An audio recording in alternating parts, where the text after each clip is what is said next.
어떤 사람이요, 바다에 빠졌어요. 너무 무서워서 하나님께 아주 절박하게 기도했습니다. 하나님, 저 좀 살려주세요. 만약 저를 살려주신다면 평생 주님을 위해 살겠습니다. 정말 아주 절박한 심정으로 살고자 하는 마음으로 기도했습니다. 좀 시간이 지나니까요, 보트가 하나 지나갔어요. 그 사람을 발견했어요. 그래서 구명 튜브를 던져주었습니다. 저 이거 없어도 됩니다. 그냥 가십시오. 또 좀 지나자 배가 왔어요. 저 괜찮습니다. 그냥 가던 길 가십시오. 나중에는 헬리콥터가 왔어요. 저 괜찮습니다. 저는 곧 아주 안전하게 구조될 겁니다. 그냥 가십시오. 그 사람은 결국 죽어서 하나님 앞에 섰어요. 하나님을 보니까 좀 불만이 생긴 것 같아요. 따졌어요. 하나님, 제가 기도했잖아요. 저 간절히 기도했는데 왜 아무것도 안 하십니까? 그래, 내가 네 기도를 들었다. 그래서 보트도 보냈고 튜브도 던져줬고 배도 보냈고 헬리콥터까지 보냈는데 네가 아무것도 하지 않았느냐 말씀하셨어요. 우리는 하나님께 맡기기 위해서 기도라는 것을 해요. 방금 전에도 제가 대표로 기도했었고 찬양할 때에도 수시로 중간중간 기도했어요. 우리는 기도해야 하는 존재예요. 우리는 그렇게 지음 받았어요. 하나님께 기도해야 하는 존재. 하나님은 어떤 분이시길래? 하나님은 전능하신 분이시죠. 하나님이 전능하시기 때문에 다 알아서 하시니까 나는 기도만 하고 아무것도 안 해도 될까요? 자, 예수님께서 우리의 죄 때문에 십자가에서 죽으시고 부활하셨어요. 죄와 사망을 이기시고 우리는 죄와 사망으로 가고 있는데 주님은 우리를 건져주기 위해서 대신 죽으신 거예요. 우리는 이미 이 구원의 승리를 선물로 받았습니다. 그런데 우리는 계속 그래도 기도해야 되고요. 여전히 계속 치열하게 삶 속에서 싸워야 되고 여전히 삶은 고통스러워요. 여기에 고통 없이 사는 청년들은 아마 아무도 없을 거예요. 매일 고통이에요. 저도 매일 고통이에요. 삶은 왜 늘 분주하고 뜻대로 되지 않고 고통스러운지 저도 모르겠어요. 삶은 늘 고통스럽습니다. 우리에게 하나님께서 구원을 선물로 주셨어도 여전히 우리 삶은 힘든 게 힘들어요. 하나님이 하신다고 하지만 뭔가 나는 가만히 있으면 되는 것이 아니라 나의 노력도 어느 정도 필요한 것 같아요. 그래서 뭔가 열심히 노력은 하는데 내 뜻대로 잘 안 되면은 소용없구나. 안 되네. 내가 뭔가 부족한가 보다. 하나님이 어디 계셔? 안 계신 것 같아. 이런 체념도 하게 되고요. 내가 뭔가 열심히 해서 잘 일이 풀렸어요. 역시 내 노력 덕분이야. 내가 뭘 잘하는 것 같아. 내가 똑똑해서, 내가 좀 잘나서, 능력이 있어서 잘 풀린 것 같다고 교만하게 생각할 때도 있습니다. 여러분, 밥 먹을 때 밥 좋아하시나요, 다들? 밥 좋아하세요? 가끔 진짜 밥을 식욕이 별로 없는 청년들도 있더라고요. 그냥 먹는 거예요. 그냥 살기 위해서 먹는 거죠. 뭔가 식욕이 있어서 맛있어서 먹는, 거의 다 그렇게 살겠지만 별로 식욕이 없는 사람도 있어요. 근데 우리가 밥 먹을 때 밥통을 앞에 두고 열심히 평생 막 기도해, 쉬지 않고 계속 기도하면은 이 밥이 저절로 움직여서 내 입속으로 쏙 들어가는 일은 절대 생기지 않아요. 평생 기도해도 그런 일 없습니다. 어떻게 해야 되는 거지? 밥 먹을 때는 내 손으로 내가 직접 떠서 내 입속에 넣어서 오물오물 씹고 삼켜야 먹는 거예요. 그렇죠? 너무 당연한 얘기라 너무 어이없어 하는 것 같아요. 우리가 아기에게 이렇게 부모가 젖을 먹이잖아요. 엄마가 젖을 먹이고 밥을 준비해 주잖아요. 엄마의 역할, 아빠의 역할이에요. 부모가 마땅히 해야 되는 역할이죠. 그런데 젖을 빠는 것, 음식을 씹어서 삼키는 것은 그것까지는 부모가 대신 해줄 수 없는 거예요. 여러분 어렸을 때 부모님의 얘기 들어보셨나요? 너는 밥 진짜 안 먹었어. 얼마나 힘들었는지 몰라. 엄마 아빠가. 이런 분 계신가요? 얼마나 힘들었을지 진짜 힘들어 하시더라고요. 다들 밥을 잘 먹고 잘 자란 것 같아서 너무나 감사한데 그냥 먹어주는 것만으로 너무 이쁘죠. 감사해요. 아기가 밥을 먹는 것, 삼키는 것, 이거는 아기가 착해서 자란 건가요? 아기가 뭔가 되게 선하고 능력이 있어서 하는 것이 아니라 살려면 해야만 하는, 마땅히 해야 되는 기본적인 반응이죠. 먹는 모습이 정말 예쁘고 사랑스럽고 고맙기까지 해요. 너무 안 먹는 애들은 진짜 한 번 먹어줄 때마다 되게 고마워요. 그렇다고 아이가 그걸 먹는 걸 공로라고 말하진 않아요. 그걸 어떤 대단한 칭찬거리로 막 우리가 여기진 않죠. 잘. 하나님께서 우리를 전적으로 돌보시지만 우리는 그 하나님께 응답해야 되는 존재입니다. 반응해야 돼요. 하나님이 분명히 우리 삶에 역사하시고 계세요. 지금도 이따가 예배 끝나고도 역사하세요. 우리 삶에 깊이 관여해서. 그럼 우리는 거기에 대해 응답해야 되는 것이죠. 하나님께서 구명 튜브를 던져줬어요. 우리가 그 튜브를 잡는 것은 우리의 공로, 우리의 영리함, 우리의 잘난 능력이 아니라 우리는 하나님의 그 구원의 손길을 붙잡는 반응을 하는 것이죠. 왜? 잡아야 사니까.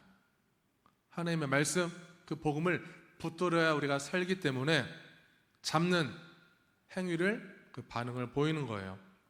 과연 성경에 나오는 인물들은 어떻게 하나님께 믿음으로 반응했는지 한번 보도록 하겠습니다. 여러분, 그 믿음의 조상으로 유명한 아브라함이 있어요. 아브라함이 살던 도시는 갈대아 우르라고 해요. 여기 메소포타미아 지역, 중동 지역 쪽에 있어요. 그 갈대아 우르, 옛날 갈대아 우르는 되게 상업적이고 풍요롭고 발달된 도시예요. 안정적인 도시, 누구라도 거기서 살면은 오래 정착하고 싶은 그런 지역이에요. 농업이 발달했고 상업이 발달해 있어요. 그리고 어떤 종교와 문화가 뿌리 깊게 잘 자리 잡은 곳입니다. 근데 하나님께서 아브라함을 부르시는데 아브라함에게 했던 그 첫 마디가요, 너는 고향과 아버지의 집을 떠나서 내가 가라고 하는 땅으로 가거라. 아브라함에게 했던 첫 마디가 떠나라였어요. 근데 이 고대 근동의 사회는 유목사회예요. 유목사회. 가족 단위의 어떤 그 작은 집단들이 모여서 한 부족이 되는 거예요. 부족 중심 사회, 혈연 중심 사회이기 때문에 그 땅을 떠난다는 것은 엄청난 사회적 단절이 생기는 거예요. 사회와 내가 단절되면 숨쉬고 살아가기가 좀 어렵죠. 경제적으로도 어려워요. 그러니까 아버지의 집을 떠나서 다른 땅으로 가라는 것은 죽음을 각오하고 가는 거예요. 내가 가다가 맹수에게 물려 죽을지, 무슨 일이 벌어질지 어떤 안전도 보장되지 않았어요. 첫 마디가 떠나라였어요. 우리 청년들 또 성도님들은 이 예배 자리에 매주 앉잖아요. 여러분 매주 나는 오늘 저기 앉아볼까 저기 앉아볼까 매주 고민하는 사람이 있어요? 매주 다른 자리에 바꿔가면서 앉는 사람들이 있나요? 거의 대개는 다 앉던 자리에 앉으려고 합니다. 왜 그럴까요? 거의 익숙해요. 거기가 안정감이 느껴지는 자리예요. 매번 그 자리만 가려고 해요. 만약에 내가 내 고정자리, 나름의 고정자리가 있어서 그 자리에 앉으려고 하는데 누가 앉아있으면은 왜 저 사람이 저기 앉지? 내 자리인데? 이런 게 그냥 본능적으로 그런 생각이 드는 거죠. 제가 사역했던 교회에 어떤 권사님이 한 분 계시는데요, 정말 믿음이 좋고 새벽기도 안 빠지는 권사님이세요. 그 권사님의 늘 모든 예배 때마다 앉는 고정 자리가 있었어요. 근데 하루는 다른 성도님이 모르고 그 자리를 앉았어요. 그랬더니 그 권사님이 그 성도를 이렇게 세워서 밀어서 넘어뜨렸어요. 여기 내 자리요, 화내면서. 저는 그 모습을 바로 눈앞에서 봤어요. 그 주변에 있는 사람들 충격받았죠. 이 자리라는 것도 별거 아닌 것 같지만 계속 앉다 보면은 이 자리도 내 소유 같고 내 권리라고 착각하는 거죠. 그 권사님 그 교회 홈페이지가 있는데 오랜만에 한번 놀러 가서 봤어요. 그 홈페이지는 매주 이렇게 예배 사진을 올리거든요.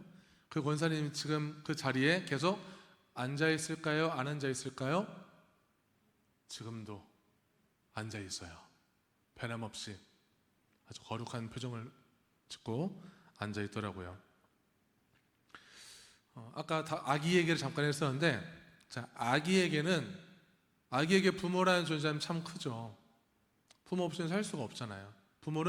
아기에게 부모는 안전기지와도 같아요. 사람은 누구나 그런 엄마의 그 따뜻한 품을 다 겪어봤기 때문에 여긴 참 포근해, 여긴 참 안정적이야, 여기는 뭔가 불편하지 않아, 이런 공간이 있으면은 거기에 오랫동안 머물고 싶은 이제 우리의 본능이 있어요. 습성이 있어요. 동시에 아기는 그 안전기지를 중심을 놓고 세상을 탐험하고 싶은 마음도 있습니다. 우리 다 그렇게 자라왔어요. 엄마 품에서 한참 동안 안정감 있게 있다가도 점점 이제 몸이 커지고 자랄수록 이제 엄마 품에서 조금씩 떨어지고 싶어져요. 떨어지면 뭘 할까요? 기어보고, 일단 먼저 뒤집기부터 해보고, 기어보고, 핥아보고, 막 입에 넣어보고, 이런 것들을 통해서 세상을 하나하나 접촉해 가고 알아가는 거죠.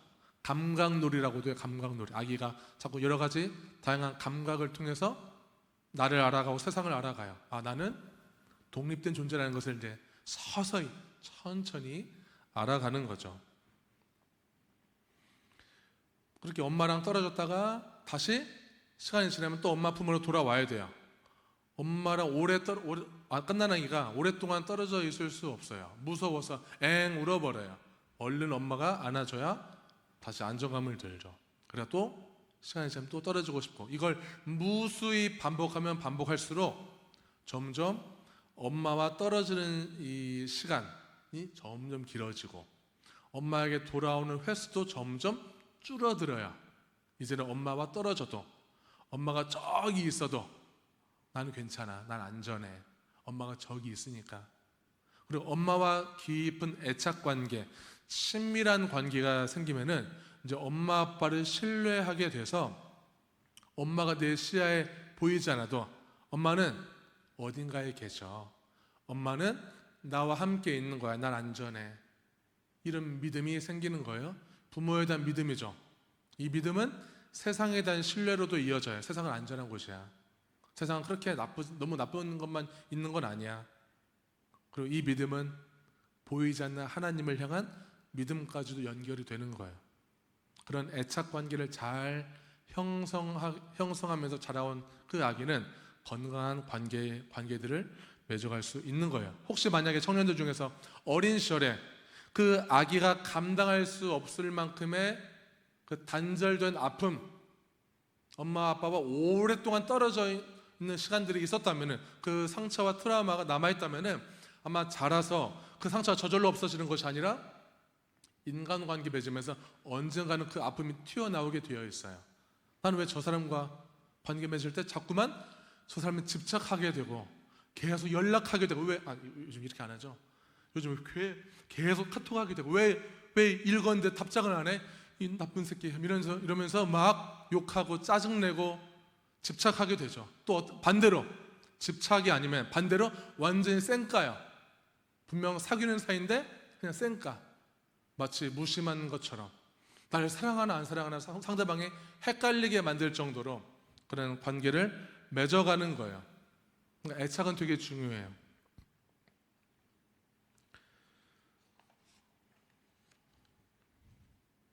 우리가 떠나고 돌아오고 이러한 무한 반복을 통해서 나는 한 인격체로 독립적으로 건강하게 자라게 합니다. 근데 하필 왜 하나님은 아브라함에게 첫 마디가 왜 떠나라는 명령이었을까? 하나님께서 만약에 아브라함에게 약속하지 않았다면 내가 너의 삶을 책임질 거야 하는 그런 약속, 내가 너와 함께 할 거야, 내가 너를 복 줄 거야, 내가 너를 통해서 큰 민족을 만들어 줄 거야 하는 그런 확실한 약속을 하지 않았다면 아브라함은 떠날 이유가 없는 거예요. 그러나 하나님이 그 약속을 하셨더라도 아브라함이 반응하지 않았다면, 적절하게 주님께 응답하지 않았다면 역시 하나님의 약속은 현실이 되지 않는 것입니다. 하나님께서 해주신 그 확실한 약속, 내가 너와 함께 하겠다, 복을 주겠다, 민족을 만들어주겠다 하는 그 확실한 약속은요, 하나님께서 인간에 가지고 있는 그 불안, 하나님이 인간을 너무 잘 아시기 때문에 수시로 불안을 겪고 관계 속에서 힘들어하는 그 인간의 연약함을 아시기 때문에 그 불안과 고통을 딛고 일어서게 하는 새로운 안전기지가 되어주겠다는 약속이에요. 네가 이제 부모를 떠나고 집을 떠나는구나, 이제 한 인격체로 독립적인 존재로 살아가는지, 근데 참 세상은 너무 험해, 힘들어, 어려울 거야, 내가 너와 함께 할게. 아기였을 때 그 부모가 완전체처럼 안전기지가 되어준 것처럼 하나님이 우리의 그런 안전기지가 되어주신다는 약속을 지금 아브라함한테 한 거예요. 그러면 아브라함은 어떻게 했을까요? 아브라함은 그 약속을 듣고 창세기 12장 4절 말씀에 아브라함이 여호와의 말씀을 따라갔습니다. 무슨 일이 앞으로 벌어질지 몰라요. 전혀 몰라요. 죽는 거라니까요, 떠나면. 그런데 아브라함은 그 내가 죽는 것보다, 살아가는 것보다, 수많은 공포와 두려움보다 하나님이 더 크신 분이시기 때문에 그분의 말씀을 따라가는 거예요.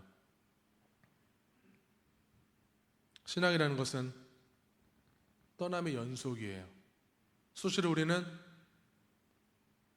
아플 때도 있고 힘들 때도 있지만 이제는 하나님이 나에게 새로운 그 안전기지, 함께하심을, 그 은혜가 있기 때문에 이제 우리는 내가 그동안 겪었던 상처들, 어떤 불안한 마음들, 이런 것들을 회피하지 않고 하나님께 애착을 전환하는 그런 용기가 우리에게 이제 필요해요.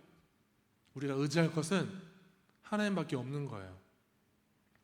우리가 계속 전통을 지키기만 하고 안정된 곳을 고수만 한다면 일정 기간 동안 현상 유지는 할 수 있을 거예요. 근데 발전은 어려울 거예요. 오히려 퇴보할 가능성이 커요. 근데 우리가 신앙생활을 할 때 신앙생활이 진보한다는 것은 어제도 오늘도 계속 조금씩 이 내가 있는 자리에서, 내가 익숙한 자리, 욕심나는 자리, 늘 영원히 소유하고 싶은 그 자리에서 떠나는 연습을 계속 해보는 것입니다. 성도님들은, 우리 청년들은 현재 무엇을 떠나보내지 못해서 혹시 힘든 건 없나요? 내가 지금 떠나지 못해서 뭔가 힘든 게 있으신가요, 혹시? 우리가 욕심을 버리지 못해서 내 자신을 괴롭혀요. 남이 나를 괴롭히는 것이 아니라, 세상이 나를 괴롭히는 것이 아니라 내가 자꾸만 다른 것에 마음이 가 있다면 그것 때문에 우리는 어쩌면 내가 내 자신을 계속 힘들게 하고 떠나보내지 못해서 삶이 계속 고통스러운 거예요. 여러분, 정말 우리의 애착이 부모 다음으로 남자친구, 여자친구에게도 좋은 애착이 생길 수 있지만 훨씬 더 위대하신 하나님, 전능하신 하나님께 그 애착의 대상이 되기를 바랍니다. 완전 전폭적으로 하나님을 의지하고 주님과 친밀한 관계 속에서 세상을 두려워하지 않고 사람을 두려워하지 않고 하나님만 바라보는 여러분들 되기를 축복합니다. 자, 베드로, 여러분 베드로 잘 알죠? 베드로는 어부예요. 근데 밤새 고기를 잡으려고 그물을 내렸는데 한 마리도 못 잡았어요. 오랫동안 어부 생활을 했던 그 베드로 입장에서는 굉장히 자존심이 좀 긁히는 일이에요. 한 마리도 못 잡았으니까 실패한 거죠. 여기 이렇게 뭐 나름대로의 갖고 있는 기술과 노하우를 총동원해서 다 해봤자 실패했어요. 근데 최선을 다했는데 일이 잘 안 풀리면요 정말 좀 단념하고 체념도 해요. 안 되나 보다, 나는 역시 안 돼, 그런 생각이 드는 거죠. 그런데 예수라는 사람이 저 깊은 데로 가서 그물을 던져봐 했을 때 베드로 입장에서는 같은 업종의 어부도 아니고 예수는 직업이 목수예요. 나무 자르는 사람. 아니 목수 주제에 나한테 이래라 저래라 하네, 무시할 만하죠. 만약에 예수가 누군지 몰랐다면 더더욱 모르는 사람의 말을 들을 필요가 있나요? 들을 필요 없어. 나랑 무슨 관계예요? 들을 필요 없는 거죠. 우리가 하나님 앞에 나아간다는 표현도 많이 하고 기도한다, 하나님의 전적인 은혜입니다, 이런 표현을 우리가 많이 할 때 그러려면은 우리가 하나님을 바라보고 따라야 되는데 내가 그동안 살아온 내 지식과 내 경험들, 내가 알고 있는 내 모든 것들을 다 내려놓을 필요가 있어요. 이걸 내려놓지 않으면은 우리는 하나님을 섬기는 것이 아니라 내 지식을 섬기고 내 노하우를 섬길 수가 있는 거죠. 그게 더 우상이 될 수 있는 거예요. 하나님은 종종 우리에게 내 자신을 뛰어넘는 그런 전문성, 내 연륜을 뛰어넘는 그런 순종을 요구할 때가 있습니다. 전 교회에서 그동안 오랫동안 사역하면서 이런 말 참 많이 들었어요. 저거 해봤는데요 안 되더라고요. 안 돼요. 어차피 안 돼요. 해도 안 돼요. 그거는 사람요? 그 사람 안 고쳐질 거예요.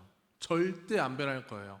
사람은 고쳐 쓰는 게 아니에요. 정말 많이 들었어요.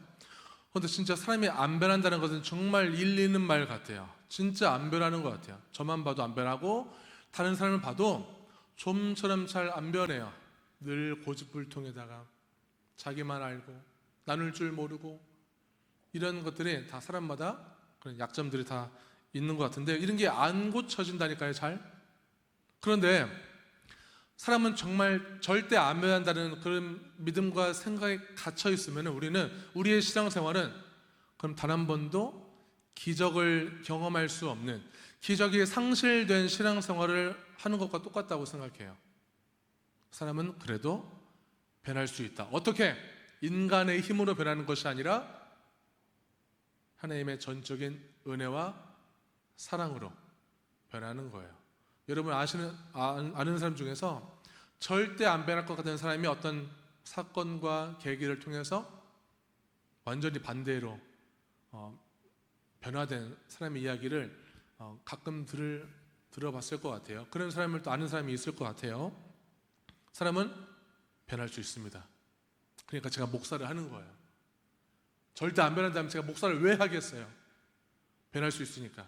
하나님을 신뢰하기 때문에, 사람을 신뢰하는 게 아니라 변화시키는 하나님을 신뢰하기 때문에 목회에 뛰어든 거예요. 교인이 변화될 줄 믿고 우리 청년들이 변화될 줄 믿어요. 그건 하나님의 작품으로 변화될 줄 믿습니다.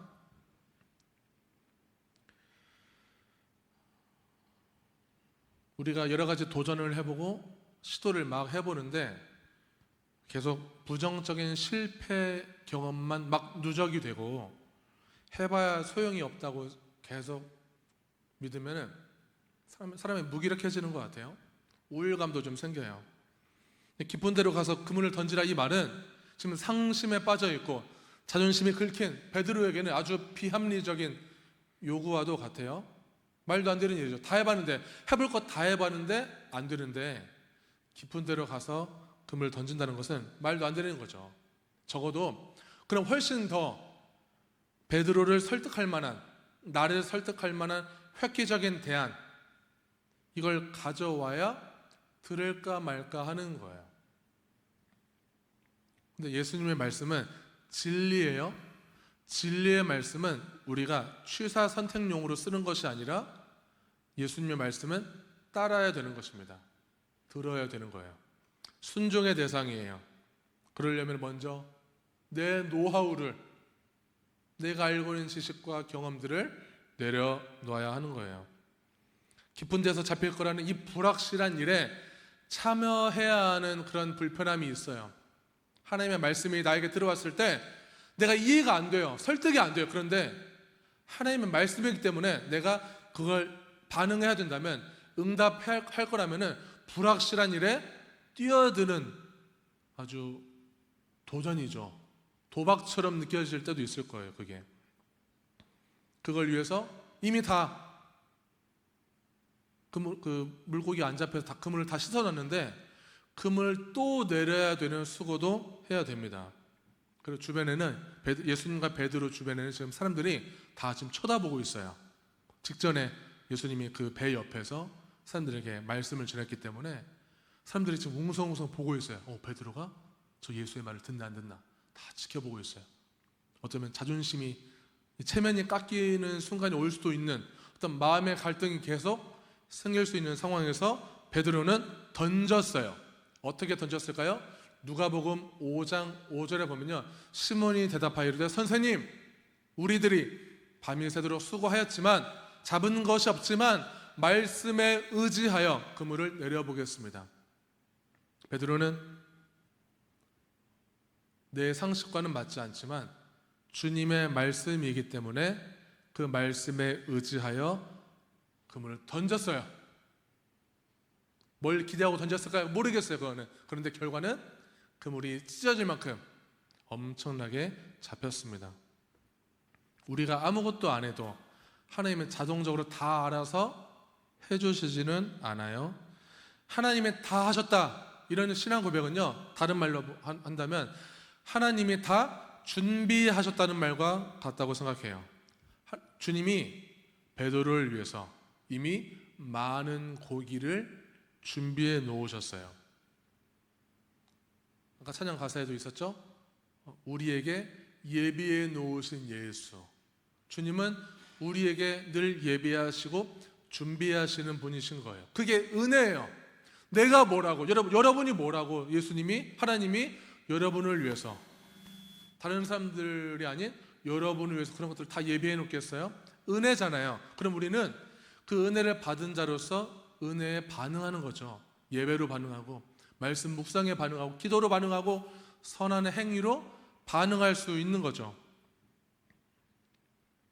베드로가 분명히 던지면은 엄청나게 많은 고기를 잡게 될 거야 라는 그걸 알고 던진 게 아니라 주님의 말씀이기 때문에 던진 거였어요.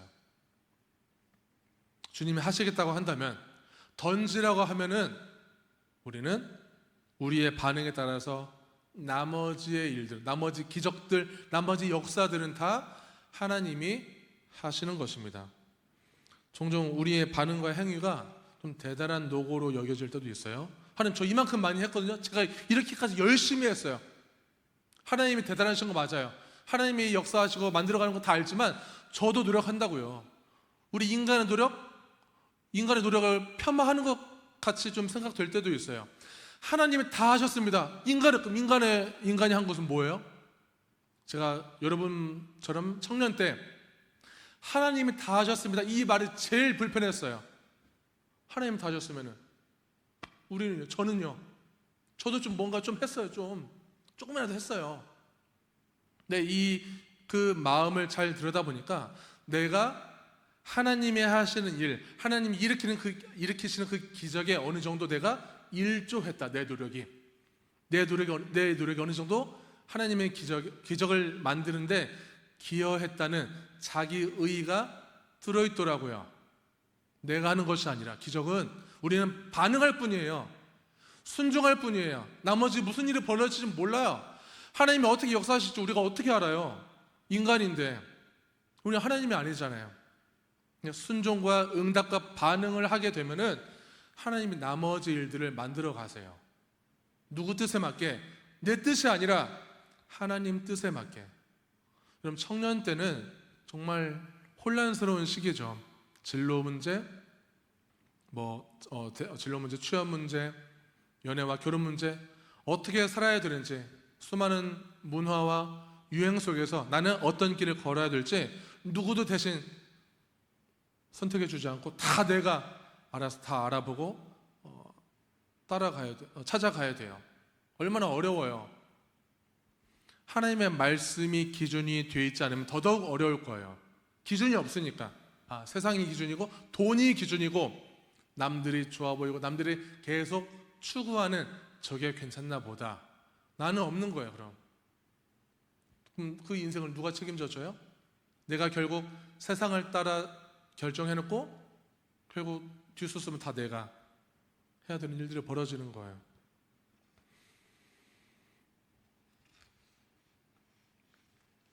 하나님께서는 매일매일 우리의 순종을 기다리고 계십니다. 우리는 하나님을 믿어요. 하나님을 믿으면은 다 됐다고 생각해요. 기도하면 다 됐다고 생각해요. 하나님 저 기도했으니까 금방 합격시켜 주세요. 취업 잘 되게 해주세요. 일이 잘 풀리게 해주세요. 저 이성친구가 저 잘 되게 해주세요. 기도만 하면 알아서 잘 된다고 생각할 때도 있어요. 우리가 하나님을 믿으면요, 하나님도 나를 믿어줄 만한 사람이 되어야 되지 않겠어요? 하나님이 나를 정말 듬직하게 생각하고 나를 믿어볼 만한 그런 사람이 되려면은 우리도 많이 노력해야 되는 거예요. 하나님은 어떤 분이시죠? 하나님은 인자하신 분이세요.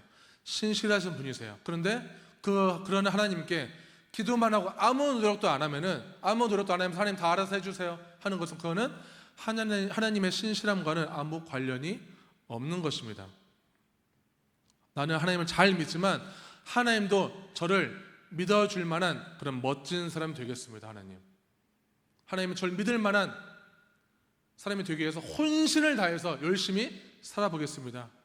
누구도 내 인생 책임져 주지 않지만 세상은 너무나 유리천장같이 어렵고 정말 힘든 시스템 속에서 우리는 살아갔지만 그래도 하나님은 그 시스템보다 더 위에 있는 분이시기 때문에 기적을 만드시는 분이시고 인간의 힘으로는 안 되는 일도 하나님이 하시기 때문에 우리가 의지해야 할 대상은 하나님밖에 없는 거예요.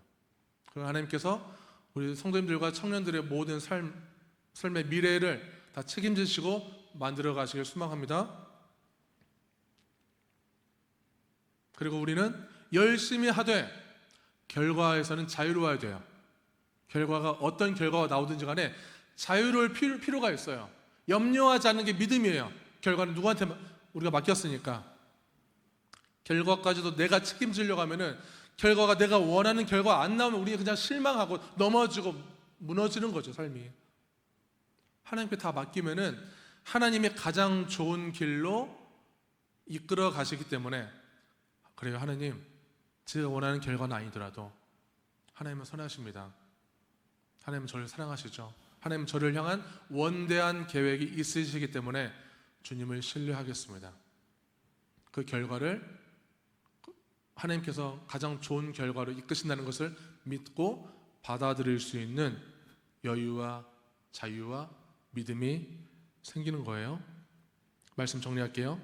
구원은 전적인 은혜예요. 그리고 은혜에 응답하는 것은 우리의 책임이에요. 그것은 공로나 업적이 아니에요. 하나님께서는 매일 저와 우리 청년들에게, 성도님들에게 매일매일 여러 개의 구명 튜브를 지금도 던지고 있어요. 잡느냐 안 잡느냐는 우리의 자유예요. 살려면 우리는 잡는 순종, 과감히 잡아보는 반응이 있어야 합니다. 혹시 여러분에게 던져지는 그런 튜브들과 하나님의 손길을 내가 지금 내 생각에 갇혀 있어서, 내 감정에 갇혀 있어서 다 무시해버리고 외면하고 있는지 좀 생각해 볼 필요가 있어요. 우리의 역할은 잡는 거라고 했지만 내가 잡았다고 해서 내가 나를 구하는 것이 아니에요. 내가 튜브를 잡았을 때 그 튜브를 잡은 나를 건져 올리는 분, 그분은 하나님이십니다. 우리는 하나님께 그런 아무 조건 없이 은혜를 입은 자로서 그분에게 반응하는 용기, 붙잡는 용기, 과감히 행해보는 용기, 특히 욕심과 안락함으로부터 떠나보는 용기까지 감행하면서, 그렇게 순종하면서 여러분의 삶과 가정과 이 청년 부서 안에 우리 교회 전체에 하나님께서 이미 우리를 위해서 준비해 놓으신 수많은 축복과 기적들을 우리의 순종과 반응을 통해서 맛보고 경험하고 받는 그런 은혜가 계속 흘러가기를 축원합니다.